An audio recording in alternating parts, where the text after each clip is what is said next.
Геката Эрешкигаль.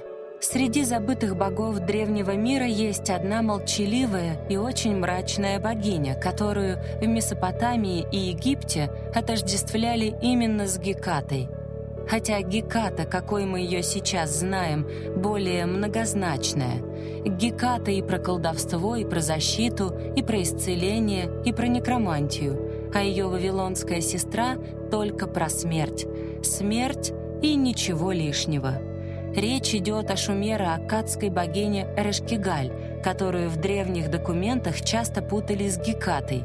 Иногда мне задают очень странный вопрос: можно ли работать с Гекатой на привлечение любви? Можно ли сделать так, чтобы с помощью обращенных к Гекате ритуалов высветиться в толпе и ярко воссиять? Как правило, такое спрашивают женщины. Я считаю, что есть и более короткие и простые ритуальные пути к светимости, но каждый раз, когда речь в этом контексте заходит о Гекате, я вспоминаю одну старинную трагическую шумерскую историю о сексуальности и смерти, о том, как смертное поле может сделать сексуальность человека более дикой и яркой. Но сперва небольшое лирическое отступление с уклоном в психологию. Это очень важно для глубокого понимания того, какие именно грани той же сексуальности может раскрыть столь специфический магический канал, как Геката Эрешкигаль. У каждого взрослого человека есть модель сложившихся о себе и о своих контактах с миром представлений. Каждый человек примерно представляет, в чем именно он силен, и применяет эти силы в процессе коммуникации, чтобы очаровать, понравиться, подавить, соблазнить, убедить. Если говорить именно о сексуальной власти, с чем она обычно ассоциируется в социуме? Во-первых, внешность. Это самая большая коллективная иллюзия, потому что у каждой эпохи свои требования к наружности людей. Они противоречат друг другу. Современная красотка показалась бы уродиной в Средневековье. Та, что считалась бы дивой в 20-е годы прошлого столетия, сейчас прошла бы незамеченной в толпе, и друзья по-доброму посоветовали бы ей спортзал. Отвязаться от каких-либо представлений о своей внешности – очень важная веха в раскрытии истинной, свободной, дикой сексуальности, которая есть сугубо энергетическая категория и к внешности вообще никакого отношения не имеет. Во-вторых, это власть. Секс — это всегда про власть, про передачу власти, про принятие на себя власти. Власть — это многослойное понятие. Беззащитность и умение ее продемонстрировать — это тоже про категорию власти. Грубо говоря, наивно хлопающий глазами человек демонстрирует собеседнику свое поле власти, то, что он готов эту власть передать. И, возможно, это будет сексуально. Какой уровень управления в том, что вы демонстрируете? Иллюзия в том, что в контексте сексуальности власть — это переходящее знамя, умение быть свободным и в своем принятии и податливости, и в своем навыке брать ответственность и рулить. В магии то же самое. Маг берет на себя функцию Творца, он управляет процессом, призванными сущностями, ритуалом, но в то же время, если он не будет открытым и доверчивым, у него не получится войти в искомое состояние. В-третьих, это умение подать сигнал о том, что ты сексуален. По этому поводу есть современный термин – манкость. Манкость — отманить, обманывать. Волшебство иллюзии — навык создать такое поле, в котором у вашего собеседника начинают просыпаться нижние энергетические центры. Это не имеет даже прямого отношения к вашей личности. Это более тонко. Взгляд, тембр голоса, темп речи, тонкие контексты. Иллюзия этой возможности в том, что манкость безлика. Вы не можете кого-то сексуально заманить, напрямую рассказывая о своем сексуальном опыте, о своих социальных победах. Вы никак не можете сообщить это напрямую. Это всегда между строк. Это тонкая игра. В-четвертых, это распознаваемое умение любить. Умение разглядеть Бога в человеке, которого вы обнимаете. Умение оторопеть от красоты его и совершенства. Самый лучший и запоминающийся секс — это секс, в котором есть любовь. И совсем не важно, есть ли при этом социальные отношения. Любовь как мистическое глубочайшее состояние может проявиться и во время единственного секса людей, которые никогда больше не увидятся. Умение полностью открыться, насладиться, принять всего человека. Если вы чувствуете, что вас примут без остатка, анализа и критики, вы будете чувствовать себя более свободно и, соответственно, вызовете больший сексуальный интерес. Иллюзия этого уровня — не путать социальную любовь и союз с той расширенной любовью, которая просыпается в вас во время секса. В-пятых, это потенциал вашей дикости. Секс и истерика, потенциал выхода за грани. Он виден в человеке, даже когда тот держится спокойно. Излишняя рассудочность убивает и магию, и секс. В сексе нет личности. Насколько человек привязан к своему эго. Чем меньше в сексе личности, тем он более яркий.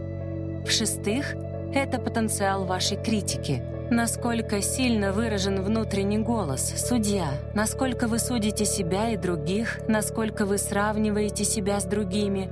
Сильный внутренний судья тянет за собой массу неприятных качеств. Именно он порождает зависть и ревность, он же порождает страх перед обстоятельствами. Потому что если вы воспринимаете себя как уникального отдельного человека, которого бессмысленно с кем-то другим сравнивать, то и все, что случается в жизни, проходит сквозь вас, как ваши уникальные обстоятельства и квесты. В-седьмых, это ваше богатство. В самом широком смысле слова ваш энергетический резервуар. У человека, энергетически истощенного, вряд ли может получиться сногсшибательный секс. Секс — это обмен энергией.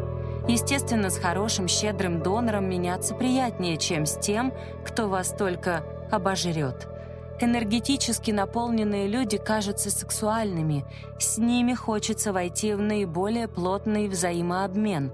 Многим людям перед сексом нужен некий допинг. Немного дорогого энергетического займа, алкоголь. Чуть менее дорогого и опасного – шоколад и устрицы, совместное пробуждение чувственности перед тем, как случится близость. Иллюзия этого уровня у многих людей не укладывается в голове, что энергию не обязательно брать взаймы, ее полно вокруг. В-восьмых, это ваше доверие, беззащитность, ваша возможность не опираться ни на что, кроме бездны, ваша доверчивость. Это уже не имеет отношения к категории власти. Это способность принять и сладостно пережить опыт, который вам будет дарован. Способность быть беззащитным. Иллюзия в том, что с детства нас учат, как защититься, но никто не говорит о том, насколько полезно быть беззащитным. А теперь посмотрим на все то же самое в контексте того, какой трагический случай однажды произошел с великой шумерской богиней Инанной. Инанна — центральное женское божество в шумерской мифологии. Это одна из богинь пантеона Венеры со всеми качествами этого канала.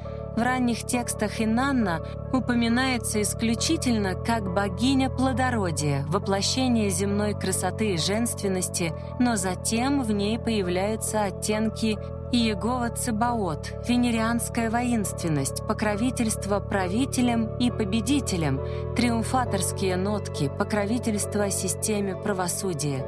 То есть это канал, который с одной стороны отвечает за объемную дикость и сексуальность и агрессия войны, но с другой — эта дикость очень понятная, земная и существующая благодаря неким конкретным качествам богини. Темное отражение Инанны — ее сестра Эрешкигаль, богиня смерти и подземного мира. Имя это дословно переводится с шумерского языка как «великая подземная госпожа», правительница бескрайних мертвых земель. Собственно, Кигаль — это территория мертвецов. Иногда эта местность называется еще Курнугия, земля без возврата. Безмолвные земли, где единолично правит Эрешкигаль, а подчиняются ей ее слуги, охраняющие врата в царство мертвых, и многочисленные души, которые едят пыль, запивают ее водой из грязных луж и томятся во мраке. Шумеры были жизнелюбивыми, их представления о мире смерти были очень мрачными, лишенными загробного оптимизма. В ранних источниках Инанна покровительствовала теплой половине года, а Эрeshkigal отвечала за зимний, неблагодатный период. Потом уже она оформилась как богиня смерти. Некоторые источники осторожно ассоциируют Эрeshkigal с Гекатой. Например, в заголовке одного из заклинаний так называемого магического папируса Геката упоминается как Геката Эрeshkigal, но на то нет никаких особенных оснований. Это совершенно разные магические каналы. Эрeshkigal очень трудно описать, для этого нет слов. Богиня смерти, у которой нет никаких дополнительных качеств, кроме самой смерти. Эрeshkigal не покровительствует видящим, от нее ничего невозможно получить, у нее бесполезно что-то просить, она богиня ничто. Но, тем не менее, человеку, который понимает суть бездны, она тоже может дать очень многое. Образ Эрeshkigal настолько покрыт мраком, что даже не вполне понятно, как она выглядит. Историки спорят о знаменитом барельефе — обнаженная крылатая женщина, у ног которой расположились совы.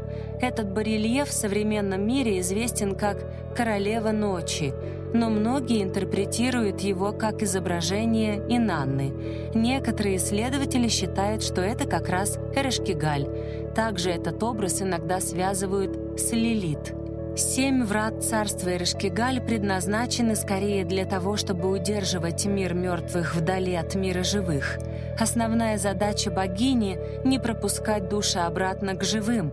О Гекате у древних были такие же представления.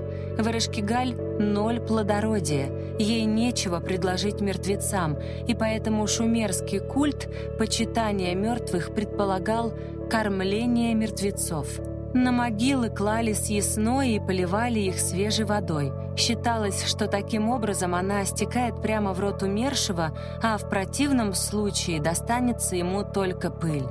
И вот Инанна, прекрасная правительница, самая популярная богиня с лучами золота вокруг головы и 7 тайными сверхвозможностями, покровительница любви и семейной жизни, однажды решает навестить свою подземную сестру Эрeshkigal и спуститься в царство мертвых. Нисхождение Инанны — это самый известный и страшный шумерский миф. Инанна очень земная, даже муж ее не бог, а первоначально человек. Есть шумерская поэма «Сватовство Думузи», где изложена история этого мезальянса. Думузи был всего лишь пастухом. Он случайно увидел одиноко прогуливающуюся Инанну, обнял ее, и они полюбили друг друга. На тот момент у Инанны был другой жених — бог земледелия Энкимду. Но Думузи покорил богиню своей вступительной речью. «Чем я хуже земледельца Энкимду? Неужели он лучше, чем я? Он владелец канав и каналов, хозяин мотык и плугов. Правда, он обещает тебе белоснежное полотно, но зато у меня много белых овец. Он сулит тебе темные ткани, но и у меня есть овцы с черной шерстью. Он делает из ячменя опьяняющее душу пиво, но молоко моих овец вкуснее и полезнее. Он предлагает тебе насыщающий тело хлеб и выращенные им бобы, а я приготовлю тебе лучшие сорта сыра, вкус которых приятнее меда». У богини было 7 тайных сил, которые были представлены 7 артефактами. С ними она никогда не расставалась. Вот эти артефакты. Лента «Прелесть» чела. Богиня носила ее на лбу. Лента символизировала то, что она красивее всех женщин на свете. Знаки владычества и суда. Она была властная богиня. Ожерелье из лазурита. У шумеров лазурит ценился более других камней. Он напоминал звездное небо, и украшение из лазурита могло символизировать присоединенность к небу. Ворота Иштар цветом своим имитировали лазурит. Двойная золотая подвеска — намек на то, что богиня была не богата, а очень богата. Золотые запястья. В древнем мире браслеты носили защитную, обережную функцию. Сеть «Ко мне, мужчины, ко мне», Что это такое, трудно представить визуально, но в табличках это называется именно так – символ ее соблазнительности. Повязка – одеяние владычиц, символ ее царственности. Эти 7 артефактов были самым дорогим, что было у богини.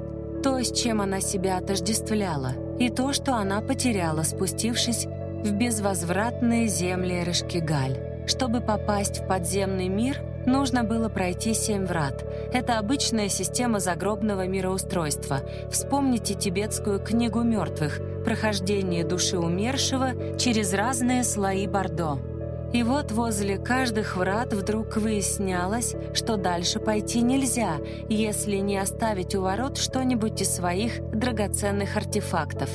«Смирись, Инанна, всесильны законы подземного мира. Инанна во время подземных обрядов молчи, и когда вошла во 2 врата, знаки владычества и суда у нее отобрал». Что это? Что? «Смирись, Инанна, всесильны законы подземного мира. Инанна во время подземных обрядов молчи, и когда вошла она в 3 врата, ожерелье лазурное с шеи снял». Что это? Что? «Смирись, Инанна, всесильны законы подземного мира. Инанна во время подземных обрядов молчи, и когда в 4 вошла врата, двойную подвеску с груди ее снял». Что это? Что? «Смирись, Инанна, всесильны законы подземного мира. Инанна во время подземных обрядов молчи, и когда в 5 вошла врата, золотые запястья с рук ее снял». Что это? Что? «Смирись, Инанна, всесильны законы подземного мира. Инанна во время подземных обрядов молчи, и когда в 6 вошла врата, сетку «Ко мне, мужчина, ко мне» с груди ее снял». Что это? Что? «Смирись, Инанна, всесильны законы подземного мира.